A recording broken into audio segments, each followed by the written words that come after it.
নমস্কার বন্ধুরা, শঙ্কর ট্রাভেল টেলসের আমি শঙ্কর। আজ আবারও চলে এসেছি একটা অজানা জায়গাকে নিজে জানতে এবং তোমাদের জানাতে নতুন একটা ভিডিও নিয়ে। আশা করি আমার আগে কুরুমবেলা ফোর্টের ভিডিওটি তোমাদের সবার খুব ভালো লেগেছে। তবে চলো আজকে এই ভিডিওটি শুরু করা যাক। কুরুমবেলা ফোর্ট থেকে বেরিয়ে ডান হাতের রাস্তা দিয়ে গ্রামের ভেতর দিয়ে আমরা এগিয়ে চললাম আমাদের পরের গন্তব্যর দিকে।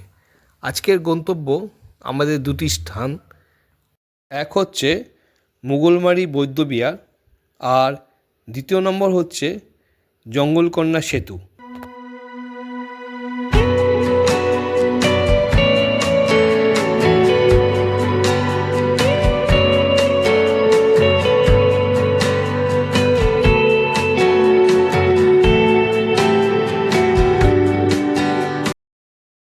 অবশেষে আমরা এসে পৌঁছালাম আমাদের প্রথম গন্তব্য, যেটি পশ্চিম মেদিনীপুরের জেলায় দাঁতন থানার অন্তর্গত একটি জায়গাটির নাম হচ্ছে মোগলমারি। স্থানটি মোগলমারি বৌদ্ধবিহার নামেও পরিচিত। চলুন এবার আমরা ভেতরে প্রবেশ করি।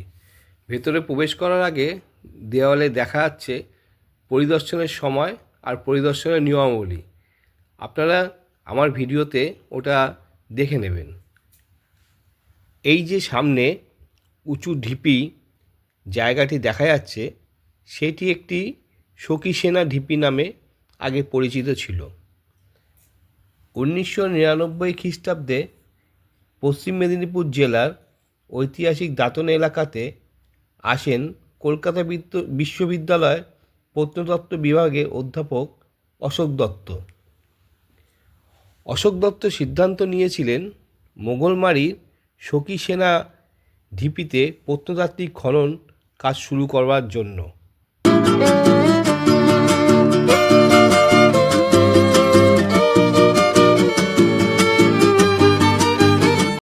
খনন কার্য করে জানা গেছে যে প্রাচীনকালে এটি একটি বৌদ্ধ মঠ ছিল, যার নিদর্শন এখনও সেখানে বর্তমান।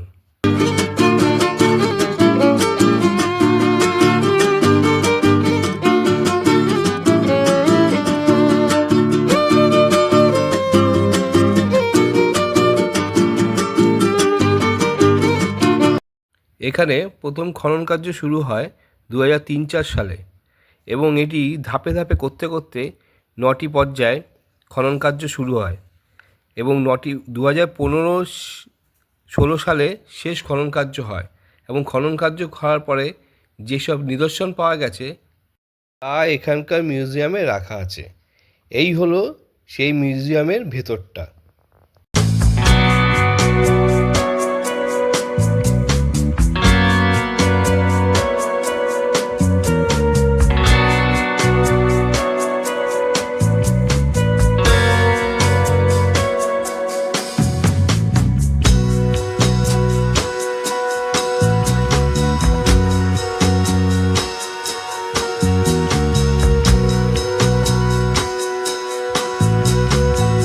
খনন কার্য করার ফলে তাদের ব্যবহৃত যে জিনিসগুলি উদ্ধার করা হয়েছে তা এই শোকেসে সুসজ্জিতভাবে রাখা আছে।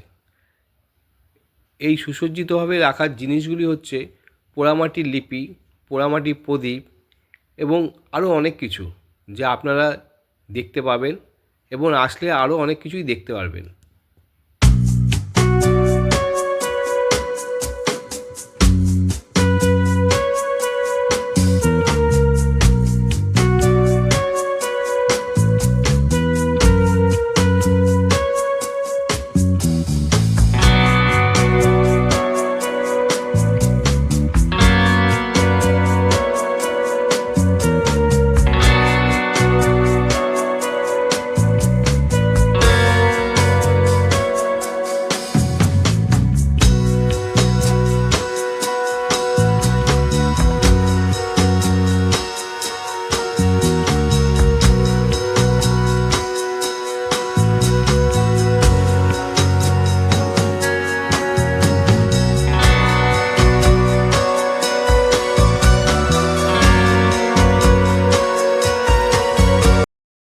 এবার আমরা মোগলমারি বৌদ্ধবিহার দেখে আমাদের দ্বিতীয় গন্তব্যস্থল জঙ্গলকন্যা সেতু তা দেখার জন্য আমরা এগিয়ে চলেছি।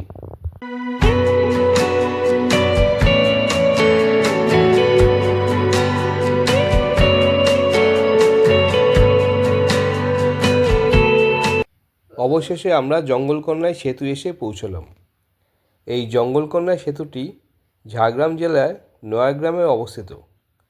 এই সেতু আমাদের পশ্চিমবঙ্গের দীর্ঘতম সেতু। এর দৈর্ঘ্য হচ্ছে 1.472 কিলোমিটার। এটি সুবর্ণরেখা নদীর উপর নির্মিত এবং এই সেতুটি চালু হয় 11ই ফেব্রুয়ারি 2016 সালে।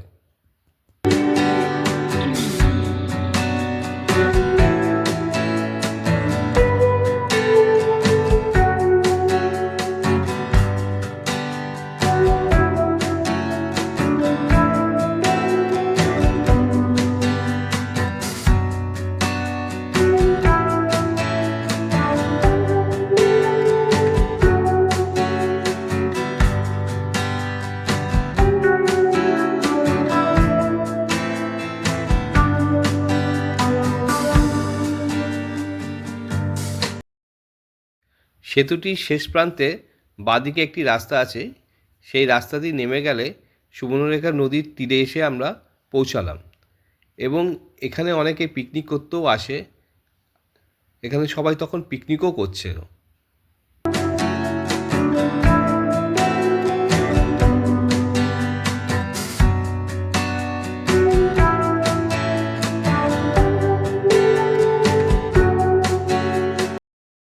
ভিডিওটা যদি আপনাদের ভালো লেগে থাকে তাহলে অবশ্যই লাইক, কমেন্ট আর শেয়ার করবেন।